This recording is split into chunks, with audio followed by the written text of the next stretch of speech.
Hello student, अब हम लोग स्टील रूफ ट्रस के डिजाइनिंग की ओर मूव करते हैं। बड़े आराम से इस चीज को समझिए कि अगर स्टील रूफ ट्रस को डिजाइन करने के लिए बोला जाएगा तो एक नॉर्मल मिस्त्री भी स्टील रूफ ट्रस को डिजाइन कर देता है। लेकिन अगर आपसे ये बोला जाए कि बताओ कि आप एक स्टील रूफ ट्रस को सेफ डिजाइनिंग करो, तो सेफ डिजाइनिंग करने के लिए आपको कुछ बात को ध्यान में रखना होता है और वो काम इंजीनियर ही कर सकता है। ठीक, हाँ, तो इस चीज को आप यहाँ पे समझने की पूरा कोशिश करेंगे कि एक आपको सेफ स्टील डिजाइन यानी एक सेफ स्टील रूफ ट्रस का डिजाइन करना है, तो उस स्थिति में कौन कौन सी बात को आपको ध्यान में रखना होगा ताकि आपकी स्टील रूफ ट्रस सेफली रूप से क्या हो, डिजाइन हो जाए। उसमें किसी भी चीज का यानी हवा का या तेज हवा के झोंका में आने के बाद उड़ जाए ना, मतलब ये सारे फैक्टर को देखते हुए हम लोग को यहाँ पे डिजाइन करना है। तो बड़े आराम से समझने की कोशिश कीजिए कि अगर आप जब स्टील रूफ ट्रस बनाओगे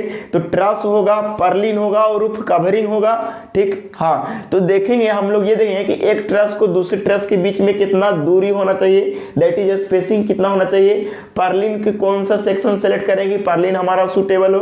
दूसरी बात कि आप रूफ कवरिंग मटेरियल जो सबसे ऊपर में दे रहे हैं तो वो मटेरियल कौन सा यूज करेंगे कि हमारा इकोनॉमिकल होगा और सेफ होगा।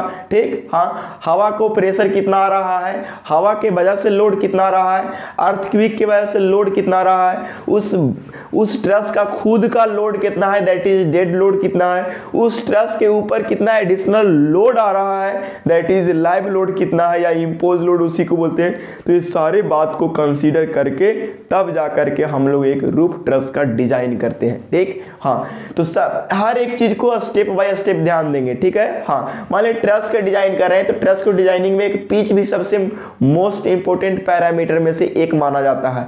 क्योंकि जब स्टील रूफ ट्रस के डिजाइन करते हैं तो ऐसा नहीं कि पूरा अगर वर्टिकल कर दिए तो हवा का प्रेशर बहुत ज्यादा लगेगा, स्लोपिंग किए तो हवा का प्रेशर थोड़ा कम जाएगा। तो पिच और स्लोप को भी कंसीडर यहाँ पे करना पड़ता है कि कितना पिच रखेंगे कि हवा का प्रेशर को रेजिस्ट कर ले। कौन कौन सा लोकेलिटी में हवा का स्पीड क्या है, इस बात पर भी आपको समझ होनी चाहिए। ठीक, हाँ, गया का स्पीड कुछ और है, विंड स्पीड पटना का कुछ और है, मुजफ्फरपुर का कुछ और है, और कहीं कहीं का डेहरी ऑनसून का कुछ और है। ठीक है ना, तो अलग अलग सिटीज का आपके विंड स्पीड क्या होते हैं, अलग अलग है। इलाहाबाद का कुछ और है। ठीक है ना, तो अलग अलग जगहों का विंड स्पीड भी क्या है, अलग अलग है। तो ये सारी बात को कंसीडर करते हुए एक स्टील रूफ ट्रस का डिजाइन किया जाता है, बनाया जाता है, तब जाकर के आपको एक सेफ स्टील रूफ ट्रस का एक स्ट्रक्चर तैयार होता है और वो जितना पीरियड के लिए डिजाइन किया जाता है उतना पीरियड तक आप उसको यूज कर सकते हो। ठीक, हाँ, तो यहाँ पे आपको फ्रेश हेडिंग दिखाई पड़ रहा होगा और आप लोग बनाने पर भी विश्वास रखेंगे। कह रहा कि some important point keep in mind for designing of roof truss. Roof truss को डिजाइन करने के लिए कौन कौन सी बात आपको ध्यान में रखना होगा। तो बोला ये जा रहा है कि रूफ जो कवरिंग होता है, जैसे कि मान लीजिए जाए कि आपने ऐसा ट्रस बनाया, ये आपका ट्रस सिस्टम है, ये आपका ट्रस सिस्टम है। तो ये ट्रस के ऊपर आप लोग क्या करते थे कि रूफ कवरिंग मटेरियल डालते थे। तो रूफ कवरिंग मटेरियल याद आ रहा होगा कि यहाँ पे रूफ कवरिंग मटेरियल में हम लोग क्या करते थे कि करकट चढ़ाते थे। करकट सीधा सीधी देसी भाषा में समझिए, करकट उसको बोलते हैं। तो करकट दो चीज का रहता था, एक लोहा का रहता था और एक सीमेंट का रहता था। तो जो लोहा के करकट रहता था ना, उसको बोलते हैं हम लोग गैल्वेनाइज्ड आयरन शीट, शॉर्ट में बोलते हैं GI शीट। और जो सीमेंट का रहता था उसको बोलते थे एस्बेस्टस शीट, यानी उसको ही शॉर्ट में बोलते हैं AC शीट। ठीक, हाँ, तो वही बात यहाँ पे बोला जा रहा है कि जब रूफ कवरिंग मटेरियल अगर कौन वाला यूज करेंगे, रूफ कवरिंग मटेरियल जब यूज करेंगे वो उसमें एक बात और ध्यान दीजिए कि जब रूफ कवरिंग मटेरियल जब हम लोग यूज करते हैं ना, तो उसमें इस तरह से ऐसा रहता है। थोड़ा सा हम डायग्राम बनाते हैं फ्रेश से रूफ कवरिंग मटेरियल का। देखिए, रूफ कवरिंग मटेरियल कहने का मतलब होता है करकट। क्या समझिए, करकट। तो करकट जब देखे होंगे तो आप लोग को ये समझ आया होगा कि सर करकट में जो होता है इस तरह से कोरुगेशन कटा हुआ होता है। तो ये कैगो कोरुगेशन एक सीट में होगा, इस कैसे पता चलेगा। तो जब बाजार में आप लोग जाइएगा ना तो आप लोग गिनने लगिएगा, नहीं, आप एक इंजीनियर हो, पहले ही बता दोगे कि देखो कि इसमें इतना कोरुगेशन है। कोरुगेशन कहने का मतलब कैगो उठा हुआ पार्ट है। इस बात को समझिएगा। जैसे 1 2 3 4 5 6 7 8, ठीक है ना। हाँ, तो अलग अलग कोरुगेशन के अलग अलग सीट आते हैं। एक स्टैंडर्ड कोरुगेशन कितना होना चाहिए? देखिए बिहार में ज़्यादा ईमानदारी से चोर बाजारी होती है, बहुत ईमानदारी से बिहार में चोर बाजारी होती है। क्या होती है कि कितनों कोरुगेशन का बनाना चाहिए, बना देगा कितनों कोरुगेशन का, ठीक है ना। बनाना चाहिए कितनों हाइट का कोरुगेशन, बना देगा कितनों हाइट का कोरुगेशन, तो उसमें पैसा बचाता है। बिहार की यही स्थिति है। हम भी बिहार का है, सारे लोग नहीं करते हैं, लेकिन कुछ लोगों की वजह से बिहार की स्थिति थोड़ा सा इसमें ज़्यादा प्रभावित है, ठीक। हाँ, चलिए आगे ये बोला जा रहा है कि रूफ कवरिंग में जो कोरुगेटेड जीआई सीट लेंगे। जीआई सीट कहने का मतलब corrugated GI seat, GI seat कहने का मतलब आप लोग अब समझ जाइए, गैल्वेनाइज आयरन सीट, ठीक। तो अगर जीआई सीट ले रहे हैं तो पिच आपको कितना रखना होगा? 1/3 से 1/6 के बीच ही रखना होगा, एज पर योर सुटेबिलिटी। जब कभी भी रूफ कवरिंग का डिजाइन कर रहे हो, स्टील रूफ ट्रस का डिजाइन कर रहे हो, तो आपको पिच जो रखना है 1/3 से लेकर के 1/6 का, जब आप जीआई सीट का यूज कर रहे हो तब, that is galvanized iron sheet का यूज कर रहे हो तब। अगर कोरुगेटेड एसी सीट का यूज कर रहे हैं, यानी सीमेंटवा वाला का यूज कर रहे हैं, तो 1/6 से लेकर के 1/12 तक पिच आप रख सकते हैं। अगर flat roof and trapezoidal truss का यूज कर रहे हैं, फ्लैट रूफ या ट्रेपेजॉइडल ट्रस का यूज कर रहे हैं, तो उस स्थिति में आप पिच जो रखेंगे 1/12 से लेकर के 1/48 के बीच रखेंगे, ठीक। हाँ, तो ये रहा कुछ पिच की कहानी जिसको आपको हमेशा ध्यान में रखना होता है, ठीक। हाँ, आकर स्पेसिंग, तो स्पेसिंग का मतलब क्या होता है, थोड़ा सा इसको हम इरेज करते हैं और स्पेसिंग का कॉन्सेप्ट समझिए। जैसे मैं इस तरह से जैसे कि बहुत बड़ी ट्रस है, ठीक है ना, तो ये दो लगातार ट्रस के बीच का जो डिस्टेंस होता है ना, उसको हम लोग क्या बोलते हैं? स्पेसिंग बोलते हैं। तो यहाँ से यहाँ तक के बीच का डिस्टेंस को क्या बोलेंगे? स्पेसिंग। याद कीजिए, थोड़ा सा प्रीवियस वीडियो लेक्चर में स्पेसिंग बताया गया था। तो दो लगातार ट्रस के जो बीच का दूरी होगा ना, उसी को हम लोग बोलेंगे स्पेसिंग। तो वही बात लिखा है, it is defined as the distance between centre to centre of the truss. जो centre to centre of the truss के बीच के डिस्टेंस को हम लोग बोलते हैं स्पेसिंग, ठीक। हाँ, आगे ये कह रहा है कि the economical spacing of roof truss work out be 1/5 to 1/3, यानी 1/3 से लेकर के 1/5 तक होना चाहिए वो स्पाइन से, ठीक। अगर मान लीजिए कि आपने ये ट्रस बनाए हो, आपने ये जो ट्रस बनाए हो इस तरह से, आपने इस तरह से जो ट्रस बनाए हो, तो बड़ा आराम से समझिए, इस ट्रस का कुछ ना स्पान का लेंथ होगा ना, तो बोलेंगे कि यस सर स्पान का कुछ ना कुछ तो लेंथ होगा। तो आपके यहाँ पे बढ़िया यानी इकोनॉमिकल, यानी पैसा कौड़ी से भी बचत होना चाहिए, ठीक है ना। हाँ, तो उस स्थिति में जो ये ट्रस के बीच का जो डिस्टेंस रखना है दो ट्रस के बीच का, वो स्पान का, अगर स्पान L है तो L/3 और L/5 के बीच में ही रखेंगे, ये बोल रहा है। आगे कह रहा है स्पेसिंग फॉर पर्लिन। अगर आप पर्लिन यूज कर रहे हो, ट्रस के ऊपर ही तो होता है पर्लिन, प्रिंसिपल राफ्टर के ऊपर पर्लिन, तो पर्लिन अगर यूज कर रहे हो तो दो पर्लिन के बीच में कितना स्पेसिंग रखना है, वो कैसे डिसाइड होगा? तो ये याद ध्यान दीजिए कि जब आप गैल्वेनाइज आयरन सीट का यूज कर रहे हो रूफ कवरिंग मटेरियल में, तो आपको पर्लिन के बीच का जो दूरी रखना है 1.5 मीटर से लेकर के 1.75 मीटर तक पर्लिन का बीच का डिस्टेंस आप रख सकते हैं। अगर आप एसी सीट यूज कर रहे हैं, यही मतलब एस्बेस्टस सीट यानी सीमेंटवा वाला, अगर उसकी थिकनेस 6 mm है, तो आप क्या यूज कर सकते हो? 1.4 मीटर या उससे लेस कम यूज कर सकते हो। क्या? तो दो पर्लिन के बीच का डिस्टेंस। अगर आप एसी सीट यूज कर रहे हैं लेकिन अगर उसका थिकनेस मोटा है, तो आप क्या करोगे कि 1.6 मीटर का स्पेसिंग रख सकते हैं, ठीक। हाँ, तो एक बात यहाँ तक तो बात समझ आ गया कि हम पिच कितना रखेंगे जब डिजाइन करेंगे तब। स्पेसिंग कितना रखना है वो कौन कौन सी बात पर डिपेंड करेगा। तो स्पेसिंग रखना है, दो रूफ ट्रस के बीच के डिस्टेंस यानी स्पेसिंग रखना है वो स्पैन का 3l/3 और अगर स्पैन l है तो l/5 ये दोनों के बीच में रखना है। स्पेसिंग फॉर पर्लिन कितना रखना है, अगर आप आयरन सीट यूज कर रहे हैं तो इतना और AC सीट यूज कर रहे हैं तो उतना। ठीक, हाँ चलिए अब रही बात रूफ कवरिंग। तो रूफ कवरिंग कहने का मतलब पहले के रूफ कवरिंग अगर बात किया जाए बहुत पहले तो हम लोग जो यूज करते थे खपड़ा यूज करते थे, थोड़ा सा नाम जाने होंगे खपड़ाइल वाला घर। अब उसी को थोड़ा सा एडवांस फॉर्म आ गया करकट, ठीक है ना। तो ज़्यादा लोग ऐसा नहीं करकट बना करके अपना आपको इंजीनियर वाला फीलिंग नहीं लाने की कोशिश करेंगे। ठीक, हाँ चलिए यहाँ पे जो बात आती है रूफ कवरिंग मटेरियल जो होता है, तो देखो रूफ कवरिंग मटेरियल में जो हम लोग यूज करते हैं वो यूज करते हैं कोरुगेटेड सीट दैट इज करकट, ठीक है ना। तो corrugated sheets are used as a roof covering which are two types. Corrugated sheet को रूफ कवरिंग के जैसा यूज करते हैं जो दो टाइप्स के होते हैं।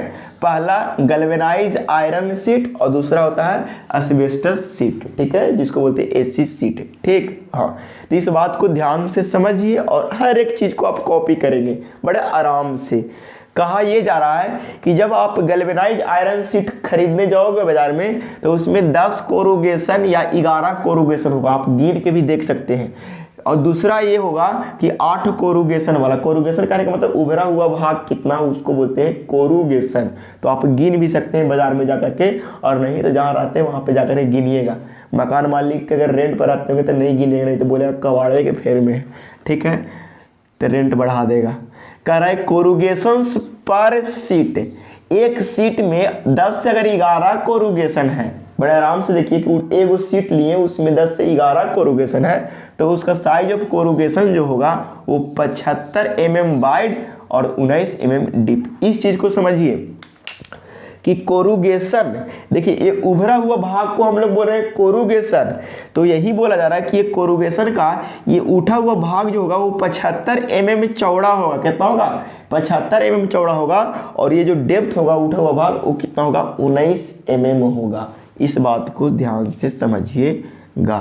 ठीक, अगर आपने यूज कर रहा है 8 कोरुगेशन पर सीट, मतलब एक सीट में 8 गो उठा हुआ भाग है, ठीक, हाँ, तो उसके लिए जो होगा कोरुगेशन पर सीट 8 कोरुगेशन पर sheet and the size of corrugation is 75 mm wide and 19 mm depth, वही चीज है। ठीक, हाँ, तो चाहे आप 8 कोरुगेशन वाला यूज करो चाहे आप 10 कोरुगेशन वाला यूज करो, कोरुगेशन का डायमेंशन सेम ही है, कोई चेंजिंग नहीं है। तो ये सब उतना इम्पोर्टेंट नहीं है, बट इम्पोर्टेंट पिच को याद रखना है और स्पेसिंग को याद रखना है। ठीक, हाँ, दूसरी बात, जब करकट लगा रहे हैं तो क्या एक ही गो 8 कोरुगेशन वाला में पूरा आपको क्या रूफ ट्रस बन जाएगा? नहीं, बड़ी मनी करकट को कनेक्ट करना पड़ता है। तो कनेक्ट करेंगे तो एक करकट खत्म हुआ दूसरा करकट वहां से चालू करेंगे तो पानी चुभे लगेगा। तो उस स्थिति में क्या करते हैं, एक करकट के ऊपर दूसरे करकट को ओवरलैप करते हैं। ऐसा भी होता है कि मान लिया कि लेटरली अगर दे रहे हैं तो ऐसा कर रहे हैं, तो जब ऊपर से आ रहा होगा तो हो सकता है कि उसका एक करकट का लेंथ भी छोटा हो जाए, तो उस स्थिति में फिर से वहां पे जोड़ते हैं। तो यही बात कहा जाता है कि ओवरलैप कितना करेंगे ताकि हमारा इकोनॉमिकल डिजाइन हो, पानी से ना चुभे, पानी से बचे। न तो बोलेगा कि इंजीनियर ये तो मिस्त्रियों से बेकार है। ठीक है, हाँ, तो ये सारी चीज को समझने की पूरा कोशिश करेंगे। ठीक, हाँ, तो वही बात यहाँ पे लिखा हुआ है जिसको आपको समझ लेना है, क्योंकि समझ के पढ़िएगा तभी आगे चीज पढ़ाई होगा।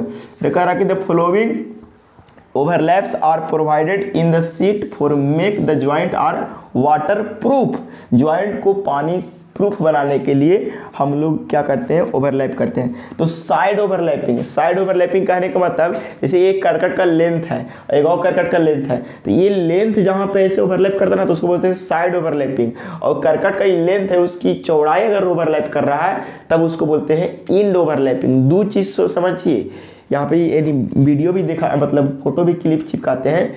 साइड ओवरलैपिंग में क्या होता है कि आपके लेंथ वाला पार्ट ओवरलैप करता है और इंड ओवरलैपिंग में क्या होता है कि जो चौड़ाई का जो या करकट की सबसे लास्ट हिस्सा चौड़ाई वाला होता है वो ओवरलैप करता है। ठीक, हाँ चलिए, तो वही बोला जाता है कि जो साइड ओवरलैपिंग होना चाहिए ना 1.5 से यानी 1.5 से 2 कोरुगेशन जो उठलका है ना 1.5 से 2 को क्या करेंगे ओवरलैप कर देंगे। पता चला कि बहुत बढ़िया बना वाला 4-5 कोरुगेशन ओवरलैप कर देते, इकोनॉमिकल नहीं ना हो पाएगा। तो ये सारे चीज़ को आपको ध्यान में रखना पड़ता है, और ये चीज़ हमको बताने से नहीं बल्कि ये खुद से सोच भी सकते हैं कि ओवरलैपिंग नहीं करेंगे तो पनीर तो चुभ ही ना लगेगा।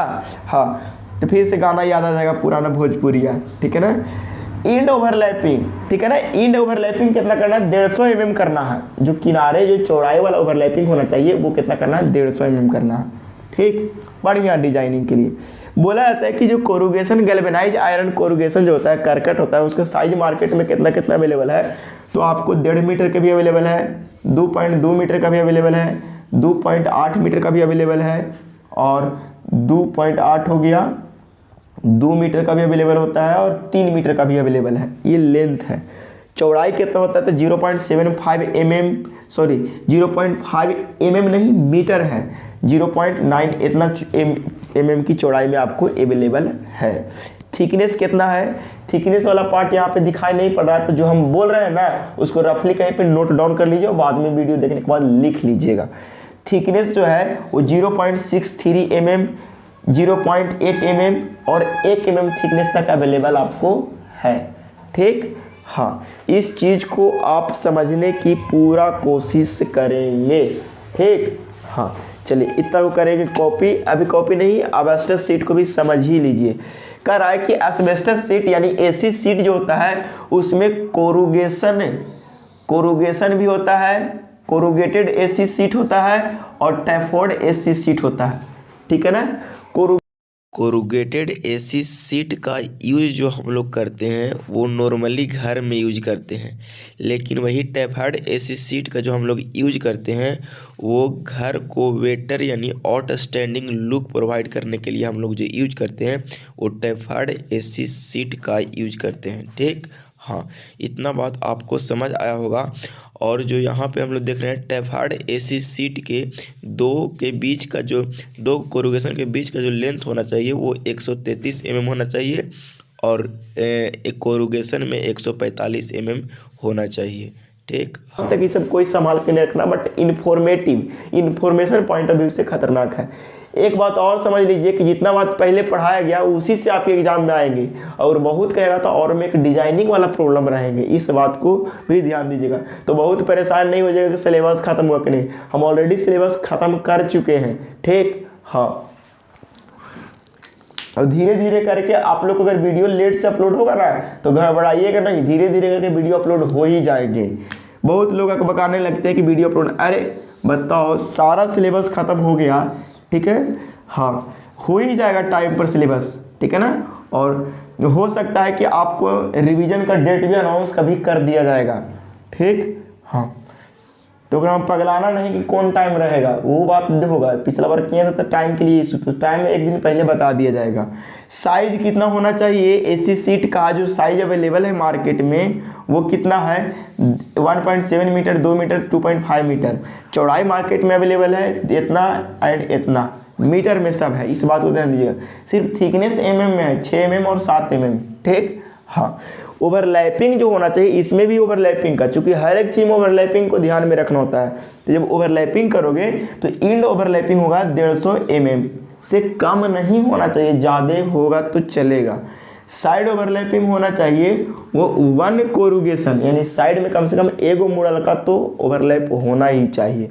इस बात को ध्यान दीजिएगा और इसको बड़े प्यार से प्रेम से कॉपी कीजिए। उम्मीद है कॉपी कर लिए होंगे। अब हम लोग आगे की टॉपिक को कंटिन्यू करेंगे। अब हम लोग मूव करते हैं कि जो ट्रस आपको डिजाइन करने के लिए दिया गया है वो ट्रस कितना लोड के लिए डिजाइन करना है, या कभी कभी आपको लोड गिवन ना रहता है तो उस स्थिति में आपको लोड को कैलकुलेट करना पड़ता है। मैक्सिमम चांस में आपको लोड गिवन नहीं रहता है जब ट्रस की डिजाइनिंग करोगे तो मैक्सिमम चांस में आपको लोड गिवन नहीं रहता है, तो वही लोड को आपको कैलकुलेट करना पड़ता है। जब ट्रस है तो ट्रस में कौन कौन सा लोड आ सकता है सबसे पहले ये समझ लेते हैं, और वो लोड को कैसे कैसे कैलकुलेट करेंगे हर एक स्टेप को सीखने की कोशिश करेंगे। आराम आराम से सीखना है, अकबकाना नहीं है। तो ट्रस पर जो मेजर रूप से जो लोड आते हैं वो लोड आते हैं, डेड लोड आते हैं, इम्पोज लोड आते हैं जिसको हम लोग लाइव लोड बोलते हैं, एक विंड लोड आता है, और सबसे जो खतरनाक लोड होते हैं विंड लोड आता है, जगह आंधी तूफान आप लोग बोल सकते हैं, ठीक। हाँ, और एक स्नो लोड आ सकते हैं। यही 4 लोड को कंसीडर करके हम लोग स्टील रूफ ट्रस को डिजाइन कर देंगे, ठीक है ना। और भी छोटा मोटा लोड आता है उसको हम लोग कंसीडर नहीं करेंगे जब रूफ ट्रस की डिजाइनिंग करेंगे तब, ठीक। तो 4 लोड को कंसीडर करके आप रूफ ट्रस को आराम से डिजाइन कर सकते हैं, ठीक। हाँ, चलिए सबसे पहला लोड आपको समझना है डेड लोड। तो बचपन में पढ़े होंगे, दैट इज स्टील का बचपन कहने का मतलब लेक्चर 1 या 2 में पढ़े होंगे कि डेड लोड क्या होता है।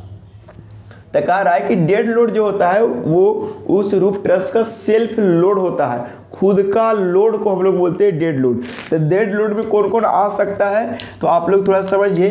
कह रहा है कि dead loads of a roof truss are included the load of roof covering material जो होगा ना, जैसे रूफ कवरिंग मटेरियल में कौन कौन आ जाएगा, एसी सीट आ जाएगा, जीआई सीट सब आएगा, नट बोल्ट आ जाएगा, ठीक है ना।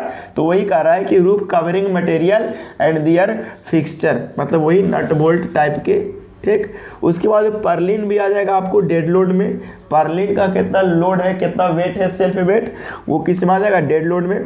ट्रस का सेल्फ वेट कितना है, ये सारे चीज आपको आ जाएगा सेल्फ वेट में आ जाएगा, यानी डेड लोड में आ जाएगा।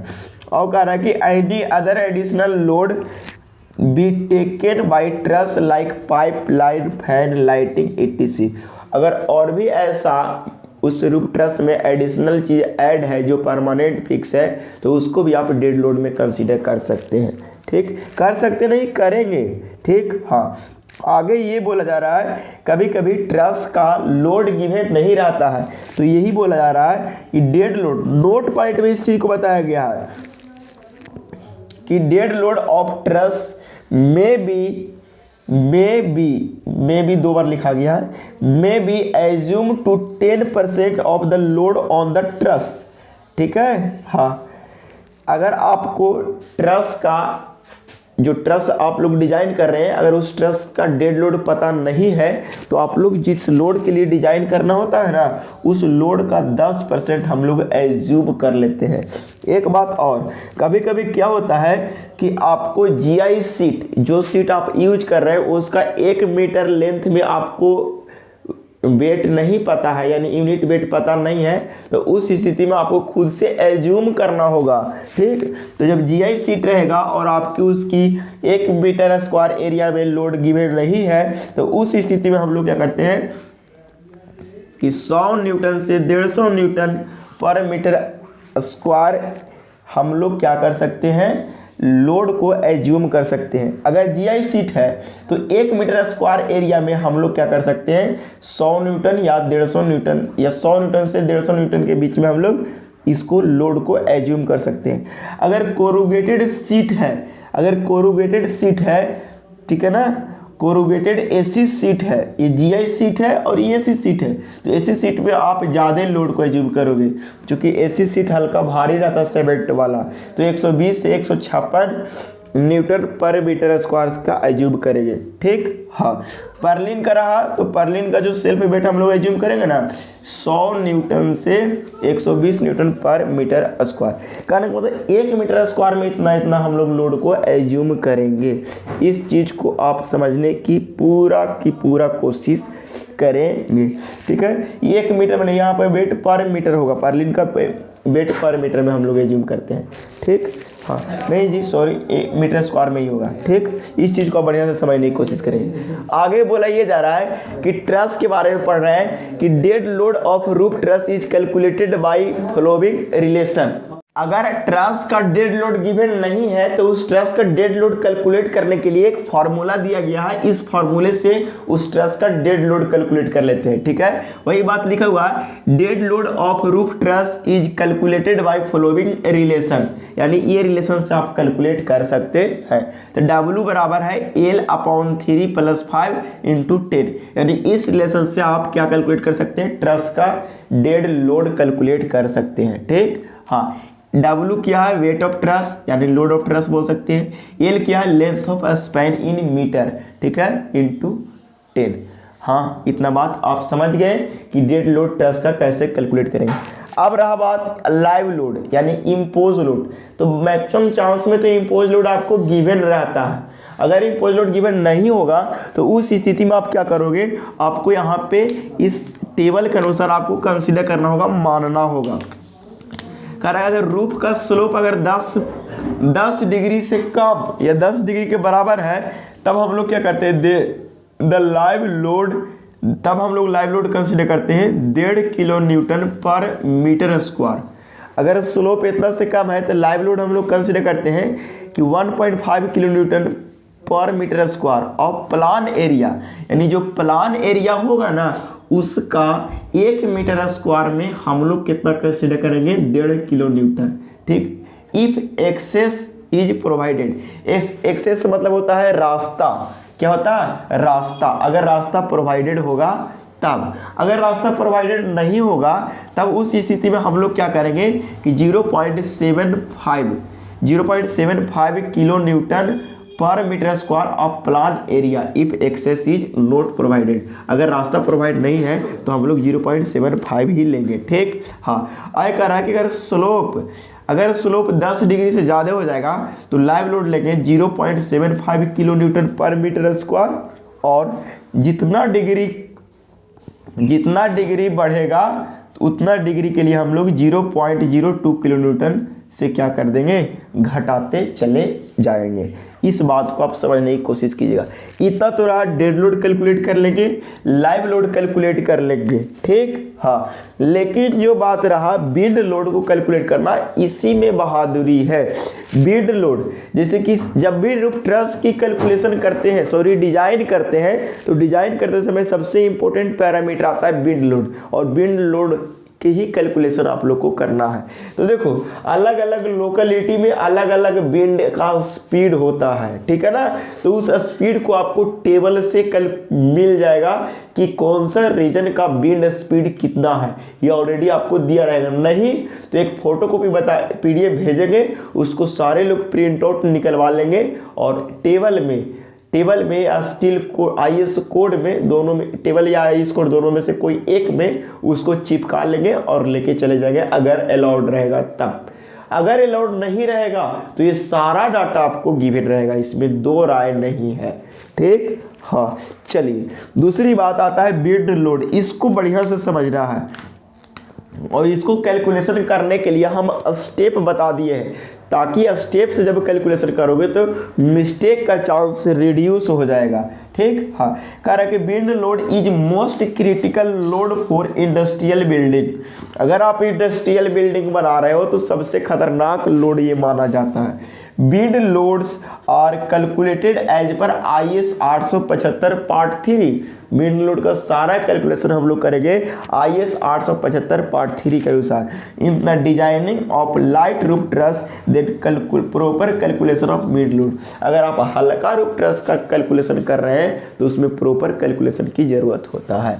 तो हम लोग step 4 build load calculation, build load calculate करने के लिए कुछ स्टेप को याद रखेंगे, जिसको आप लोग को भी ध्यान में रखना है।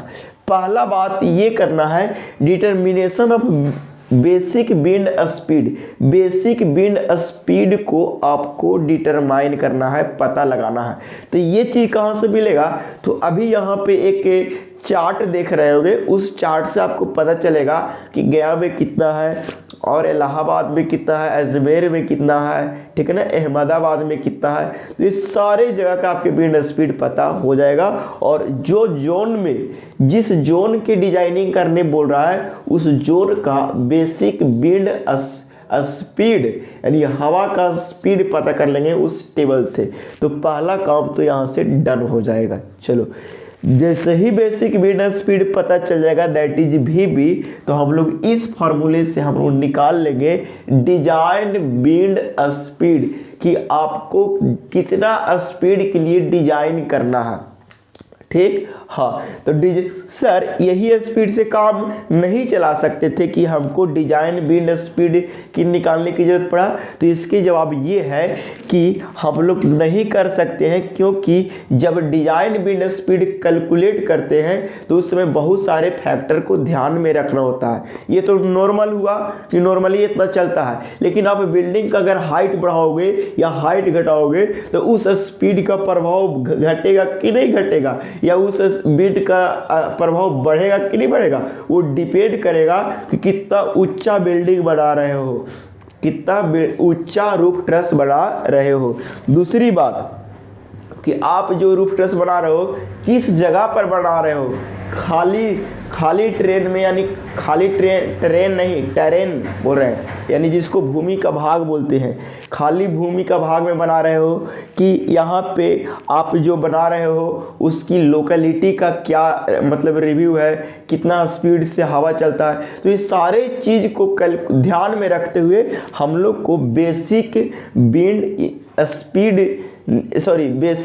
नहीं, डिजाइन विंड स्पीड कैलकुलेट करने की जरूरत पड़ता है। यही सब बात को ध्यान में रखकर, ठीक है। तो डिजाइन विंड स्पीड भी आपको कैलकुलेट करना होगा ये फॉर्मूला से।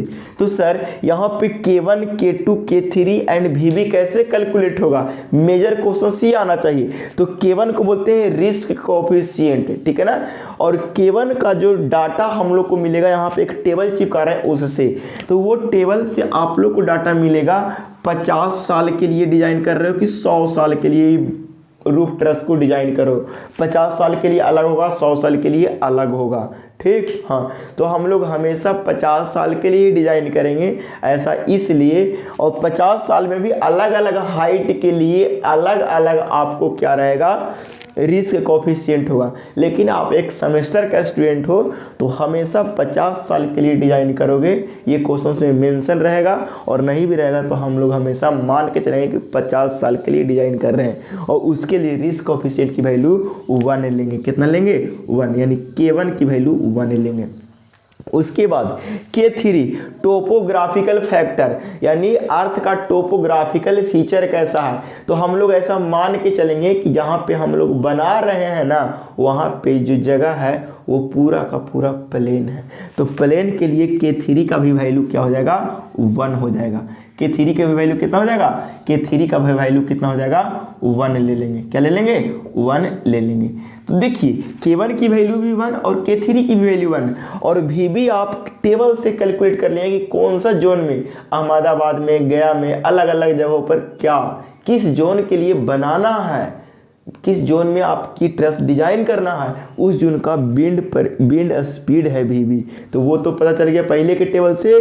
K1 पता चल गया 50 साल से, और K3 पता चल गया आपको काची से, टोपोग्राफिकल फीचर, यानी हम मान लिए प्लेन है उससे। तो सिर्फ और सिर्फ आपको टेबल से K2 की वैल्यू कैलकुलेट करना होगा, और K2 की वैल्यू आपको दिया रहेगा, ठीक, हाँ। मान लिया जाए कि 10 मीटर हाइट, ये हाइट पर डिपेंड करता है। K2 जो है वो टेरेन हाइट पर डिपेंड करता है कि उस इलाका का हाइट कितना है। तो 15 मीटर ग्राउंड लेवल से ऊपर है कि 20 मीटर है, उस पर डिपेंड करता है। तो यहाँ पे हाइट दिया रहेगा, और हाइट के करस्पॉन्डिंग K2 की वैल्यू आपको इंटरपोलेशन मेथड से निकालना पड़ता है। बट हम लोग इंजीनियर हैं, इंटरपोलेशन नहीं देखेंगे, उसके लगभग वाला वैल्यू को रख करके यहाँ पे सोल्व करके और लिख देंगे, ठीक, हाँ। चलिए, यहाँ से आपको VZ की कैलकुलेशन पता चलेगा। जैसे ही VZ कैलकुलेट हुआ, that is design wind speed, तो हम लोग क्या करेंगे, कैलकुलेट कर देंगे विंड प्रेशर। और विंड प्रेशर के लिए आपकी फॉर्मूला रेडीमेड फॉर्मूला है जो ISO कोड रिकमेंडेड करता है, 0.6 इंटू VZ के स्क्वायर। यहाँ से जो VZ कैलकुलेट करके लाए ना, उसके 0.6 में ये VZ का स्क्वायर कर देंगे तो आपको मिल जाएगा डिजाइन विंड प्रेशर। बस डिजाइन विंड प्रेशर कैलकुलेट करने भर देरी है कि आप क्या कर दोगे, डिजाइन विंड लोड कैलकुलेट कर दोगे। Design wind load that is wind force, उसी को बोलते हैं। तो कैलकुलेट कर दोगे CPE minus CPI into A into PZ calculate कर देंगे। ठीक, हाँ, तो यहाँ पे ये तो PZ आपको यहाँ से मिल चुका है। ठीक है, एरिया को बोलेंगे हम लोग, ये एरिया कैलकुलेट कर लेंगे। एफ है जो कैलकुलेट, जो लोड कैलकुलेट किए विंड लोड। ठीक है, और CPE क्या है, एक्सटर्नल विंड प्रेशर है। क्या है, सॉरी, एक्सटर्नल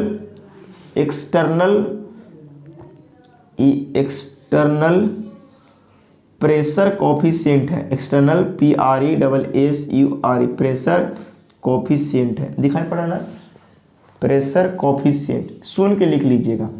और CPI क्या है, तो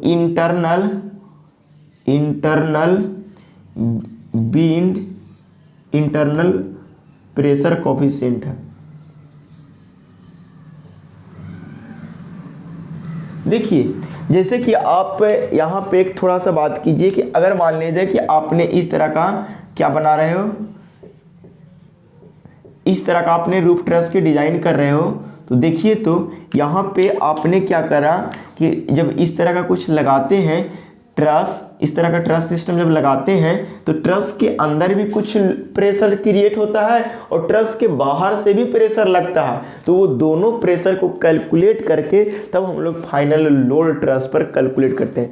मान लिया जाए कि ऊपर से कुछ लोड आ रहा है तो नीचे से भी तो कुछ प्रेशर आ रहा है। बड़ा आराम से समझिए कि जब करकट है तो ऊपर से अगर तेज हवा चलेगा तो नीचे से भी तो कुछ प्रेशर उसमें लगेगा। तो क्या होगा कि उसमें रिजल्टेंट प्रेशर कितना काम कर रहा है, that is CPE minus CPI हुआ। ठीक है, एरिया आपको मिल जाएगा, कैलकुलेट करोगे और आपको PZ यहाँ से कैलकुलेट किए, आप आराम से विंड लोड कैलकुलेट कर लेंगे। ये वीडियो यहीं तक रखते हैं। इसके जस्ट आगे आने वाला वीडियो में हम लोग क्या करते हैं, एक न्यूमेरिकल को देखते हैं जो विंड लोड कैलकुलेट करने के लिए रहेगा। ठीक, तो ये वीडियो यहीं तक रखना देता है। अब लेक्चर नंबर 5 आएंगे।